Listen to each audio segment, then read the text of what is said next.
से जो कि सोशल वर्कर हैं और कुछ वकालत भी जानते हैं, ये हमें बताएंगे कि किस तरह से पुलिस वालों पर जो भ्रष्टाचार के आरोप लगते रहे हैं उसके बारे में हमें कुछ बताएंगे। ए.के. गुप्ता जी। पहले तो मैं आंडा जी आपका धन्यवाद करूंगा। आज दिनांक 19/2/2021 को आज आप अपने से मिल रहे हो और ये आरोप अक्सर अखबारों में भी आते रहे हैं, इलेक्ट्रॉनिक और प्रिंट मीडिया पे लगातार ऐसे आरोप लगते रहे हैं पुलिस के ऊपर। सबसे पहले मैं आपको ये बताऊंगा कि पुलिस के अंदर आज दो तरीके के लोग हैं। एक तरफ 15-20% लोग ऐसे हैं जिन पर लगातार भ्रष्टाचार के आरोप लगते रहे हैं, उनकी सोच और प्रणाली पे आरोप हमेशा उठते रहे हैं, सवाल उठते रहे हैं। कोर्ट के घेरे में भी ऐसे लोगों के ऊपर आरोप लगे हैं, सस्पेंड भी होते हैं, लाइन हाजिर भी होते हैं, टर्मिनेटेड होते हैं, फिर बाहर हो जाते हैं। इसका मुख्य कारण ये रहता है क्योंकि हमारी जो एक प्रक्रिया है IPC 1860, जिसमें कोई भी ऑफेंस रजिस्टर्ड करते हैं और CRPC में जिस तरीके से काम किया जाता है उस IPC के अंदर उसको सज़ा दिलवानी है।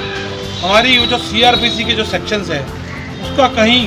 पूरी तरीके से ज्ञान या उसकी तरह पूरी तरीके से यूज नहीं हो पाता। जैसे कि ज़्यादातर देखने में क्या होता है कि जब जांच अधिकारी किसी भी तरीके की जांच करता है तो उसके अंदर बहुत सारी उसकी कमियां रहती हैं।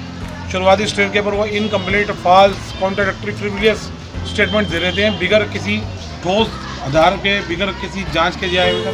जैसे कि बहुत सारे केसेस ऐसे आ रहे हैं कि 154 CRPC में जब कोई ऑफेंस रजिस्टर्ड नहीं होता तब ये लोग आम आदमी अपने कानूनी अधिवक्ता के जरूरत 56 के अंदर अप्रोच करता है उस ऑफेंस को रजिस्टर्ड कराने के। लेकिन आज आप देखो रोहिणी न्यायालय के अंदर, क्योंकि सबसे ज़्यादा मेरा संबंध वहाँ से रहा है, आज कितने ही केस ऐसे हैं जो 3-3 साल से ज़्यादा लंबित। वो आप ये सोचें कि अगर 3 साल से ज़्यादा लंबित केस जो हो गए, जब उसमें 156 के अंदर आदेश नहीं हुआ माननीय संबंधित न्यायालय का पुलिस को कि वो ऑफेंस रजिस्टर्ड करे, FIR दर्ज करे उस पर्चे के अंदर, तो 3 साल के बाद फिर पुलिस 3 साल का टाइम लेगी इन्वेस्टिगेशन करने के लिए। तो कोई भी गवाह के बयान में कितनी विश्वसनीयता रहेगी। और जब क्रॉस एग्जामिनेशन का टाइम आएगा और 5 साल के बाद तो 10-11 साल उस इंसिडेंट को हो जाएंगे, तो कुछ लोग तो मर ही चुके होंगे। ऐसे में बेनिफिट ऑफ डाउट देके वो आदमी बड़ा ही हो जाता है। इसीलिए लोगों के बीच के अंदर पुलिस की जो जांच कमज़ोर होती है, इसकी वजह से जो है सवाल और आरोप लगते रहते हैं और लोगों की विश्वसनीयता न्यायालय से कम होती है, पुलिस के ऊपर से खत्म होती है, साथ में सरकार जो केंद्र सरकार में, स्टेट में गवर्नमेंट बैठी है, वहाँ से उसकी विश्वसनीयता खराब होती है। आज 135 करोड़ आदमी में जब 4.5 करोड़ केस आज ऑन रिकॉर्ड लंबित है तो लोगों को बड़ा दुख का सामना करना पड़ता है। जब स्थिति ऐसी आ जाती है कि सरकारी कार्यालय में बैठ के पब्लिक के खिलाफ जो पब्लिक सर्वेंट इन्वेस्टिगेशन कर रहा है तो वो ये बात भूल जाता है कि जो उसने ट्रेनिंग ली थी, ट्रेनिंग लेने के टाइम पे और जब पुलिस अधिकारी बनने का उसको वर्दी बनाई जाती है, जो शपथ जिसको दी जाती है, वो शपथ के टाइम पे वो शपथ भूल जाता है कि सिर्फ विधिवित आदेशों का पालन करेगा, सिर्फ जल थल बल कोई भी हो वो उसका परवाह नहीं करेगा और अपनी ड्यूटी निभाएगा। इस देश की जनता की सुरक्षा के प्रति, इस जनता के अंदर जो संविधान, मैं आपके सामने बहुत मुख्य बात करूँगा, 26/11/1949 को जो हमारा संविधान का ड्राफ्ट हुआ था आदरणीय डॉक्टर अम्बेडकर साहब के सुपरविजन में, और उसमें 7 कमेटी के लोग थे और 26 से 1950 को ये संविधान सौंपा गया था। तो उसके अंदर मैं आपको ये बताना चाहता हूँ कि उसको एग्जीक्यूट करने की पावर एक तरीके से मैं समझता हूँ कि 2 चीज़ की है, मुख्य तौर के ऊपर पुलिस की और उसके बाद न्यायपालिका का। न्यायपालिका और पुलिस पूरी तरीके से एक्टिव होकर काम करे तो मुझे ये लगता है कि जो ये संविधान है ये पूरी तरीके से एग्जीक्यूट हो सकता है। और इसके अंदर एक तीसरी जो रोल है वो इसके अंदर रहता है आज बार का, हमारे एडवोकेट्स का, जो मैं जिनको हमेशा नमन करता हूँ, जिनके प्रयास बहुत सफल रहते हैं। दिल्ली पुलिस का ऐसा नहीं है कि इतिहास सभी पुलिसकर्मी ऐसे हैं, बहुत गौरवमय इतिहास है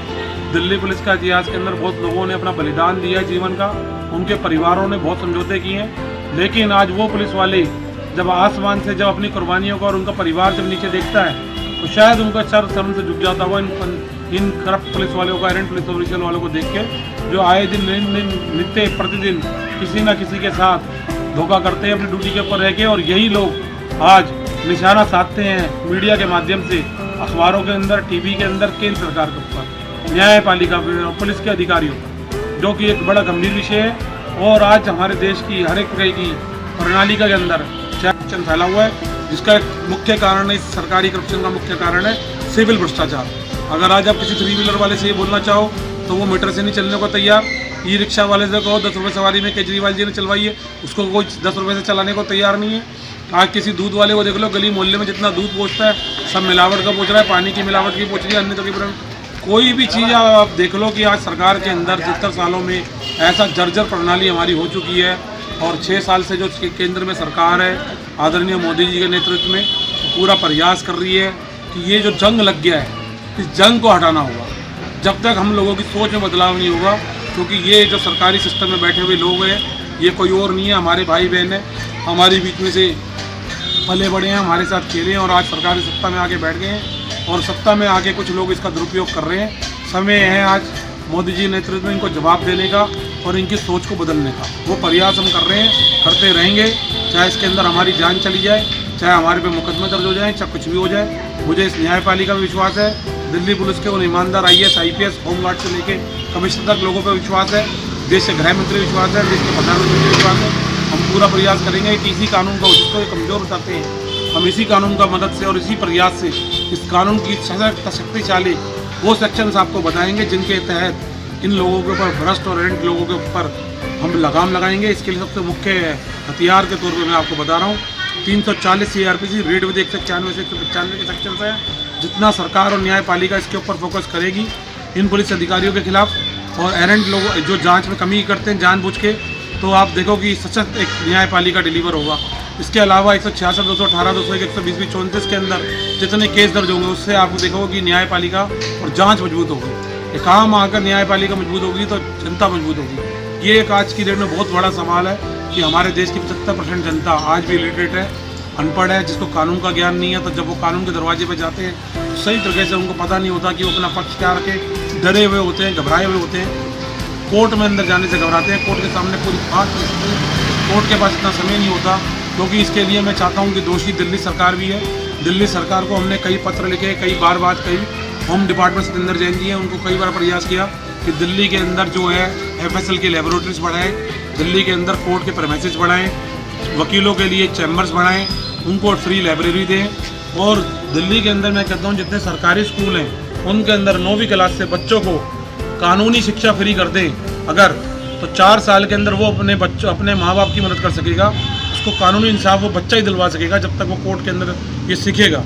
मेरा ये आज आपके माध्यम से इस देश की जनता को मैसेज है, देश की सारी सरकार को, न्यायपालिका को पूरे सम्मान के साथ मैसेज है। आए दिन मेरे सामने ऐसे किस्से आ रहे हैं, जो कमज़ोर है वो और कमज़ोर होता जा रहा है। 23% लोग ऐसे हैं जो पैदा होने में हॉस्पिटल के अंदर टैक्स देते हैं, जब लूट मचती है और जब मरते हैं तो उसको देसी घी और लकड़ियों के ऊपर नकली देसी घी चढ़ा के आज उससे टैक्स वसूला जाता है। इस देश के अंदर 2% ऐसे लोग हैं जो हाईली लीगल एक्सपर्ट्स को एंगेज कर लेते हैं। तो इससे साफ साफ आंकड़े सामने कि 100% जस्टिस कहीं ना कहीं डिलीवर नहीं हो पाता, उसके बीच में रुकावटें हैं और वो रुकावटें यहीं रुक जाती हैं। इस रुकावटों को हटाना होगा और इस रुकावटों को हटाने का प्रयास सिर्फ आप जागरूकता से ला सकते हैं कि कानून के बारे में जितना जागरूक अवेयरनेस और बच्चों को शिक्षित करेंगे तो इस देश के अंदर मैं समझता हूँ कि एक अच्छा समय, एक अच्छा भविष्य हमें देखने को मिलेगा। और पुलिस के अंदर भ्रष्टाचार को, आरोपों को मैं बिल्कुल स्वीकार करता हूँ, लेकिन साथ में ये बात भी रखूँगा, दलील मेरी ये भी है कि पुलिस में 15-20% ही लोग ऐसे हैं, सभी लोगों पे हमें ये आरोप नहीं लगाना चाहिए। जांच भी मैं आपको ये बिल्कुल रखूँगा कि बिल्कुल उसका एक कारण ये भी है कि पुलिस डिपार्टमेंट के अंदर ही समय समय के ऊपर औपचारिकता दिखाने के लिए सिर्फ कागजी के अंदर उनको ट्रेनिंग दी जाती है। अगर इसका जैसे कि एक कानूनी अधिवक्ता के लिए 2010 में आया कि ऑल इंडिया बोर्ड का एग्जाम करें, अगर दिल्ली पुलिस में आज अगर ये कंपलसरी कर दें, गृह मंत्रालय की हर 5 साल में हर पुलिस अधिकारी को जिसको फाइल दी जाती है, इन्वेस्टिगेशन ठेका दिया जाता है, 5 साल के लिए वो लेटेस्ट एक एग्ज़ाम कंडक्ट करे ऑल इंडिया का, तो सच का सच और दूध का दूध और पानी का पानी हो जाएगा। पता चलेगा कि कितने पुलिस वाले उसमें फेल हो गए, और जो फेल हो गए उसको डिमोट करके दोबारा होमगार्ड बनाया जाए और या उसको नौकरी से निष्कासित किया जाए। और उसकी जगह जो नए बच्चे आज तैयार खड़ी है पूरी फौज, 15 लाख बच्चे हर साल इस देश में निकलते हैं पढ़े लिख के, जो आज मैं आपको कहता हूँ गेट का एग्ज़ाम दे रहे हैं, आज वो जो मैं कहता हूँ इंजीनियरिंग का एग्ज़ाम दे रहे हैं, पढ़े लिखे ग्रेजुएट क्वालिफाइड बच्चे आज वो नौकरियों के लिए तरह बढ़ते हैं। अगर सरकार उनकी तरफ सोचे, अगर उन लोगों को मौका दे, तो मैं समझता हूँ कि एक बहुत अच्छा भविष्य इस देश के सामने आएगा। और जितने इस देश के अंदर डेमोक्रेसी ऑफ पिलर्स मैं आपको कहूँगा, जो पत्रकार हैं उनकी आवाज़ दबाई जा रही है, मैं आदरणीय मोदी जी से कहूँगा कि प्रयास करें हर चीज़ में, हर फील्ड में, नेतागिरी में, पॉलिटिक्स में कुछ लोग गलत हैं, आए जिन भ्रष्टाचार के आरोप में फंस रहे हैं, जेल हो रही है, पुलिस में हो रही है, हर जगह व्यापारी चोरी कर रहा है, लेकिन सारे व्यापारी चोरी। इसी तरह को बात को मद्देनजर रखते हुए मैं ये अपील करता हूँ कि पत्रकारों के लिए भी एक जो है दिल्ली के अंदर कहीं दिल्ली की केजरीवाल सरकार जगह दे, उनको ट्रेनिंग दे, लीगल ट्रेनिंग दे, उनको बताएं कि उनको कैसे काम करना है, और उनको सरकार के अंदर जो फ्री सैलरीड एक पूरा एक एम्प्लॉय यूनियन है, उनको कंपलसरी एक कानूनी दायरे में लाएं कि वो कोई भी कंप्लेंट करें तो पहले अपने पत्रकार के कार्यालय में करें और वहाँ से वो कंप्लेंट सीधी वहाँ जाए जहाँ भी जिस संबंधित विभाग में हो, जिस भ्रष्टाचार के आरोप से जुड़ी हुई हो। सीधी डायरेक्ट कंप्लेंट वो कहीं ना करें। इससे एक तो करप्शन पे लगाम लगेगी और एक फेयर जुडिशरी डेमोक्रेसी जो है, जर्नलिज्म को बढ़ावा मिलेगा, और डेमोक्रेसी का जो जितना जर्नलिज्म इम्प्रूव होगा उतने भ्रष्टाचार के मुद्दे जनता के और सरकार के और न्यायपालिका के सामने आएंगे। इसी के साथ मैं आज आपका पुनः धन्यवाद करता हूँ कि आपने कीमती समय दिया, और हम प्रयास करेंगे कि ये बात आप हर व्यक्ति तक पहुँचाएँ, इस सरकार के, प्रशासन के, ब्यूरोक्रेट के, बार्स के, बेंच के, न्यायपालिका तक, ताकि लोग जागरूक हो सकें और आने वाले समय में बदलाव देखने को मिले कि हमारे 9th क्लास के बच्चे भी जब कानून की शिक्षा पढ़ेंगे तो वो किसी के मोहताज नहीं रहेंगे और अपने कानूनों का प्रयोग करते हुए उनको न्याय मिल सके। इसी के साथ जय हिंद, जय भारत। शुक्रिया अजय जी, आपने इतना हमारे दर्शकों को संबोधित किया, उनको जागृत किया भ्रष्टाचार के खिलाफ।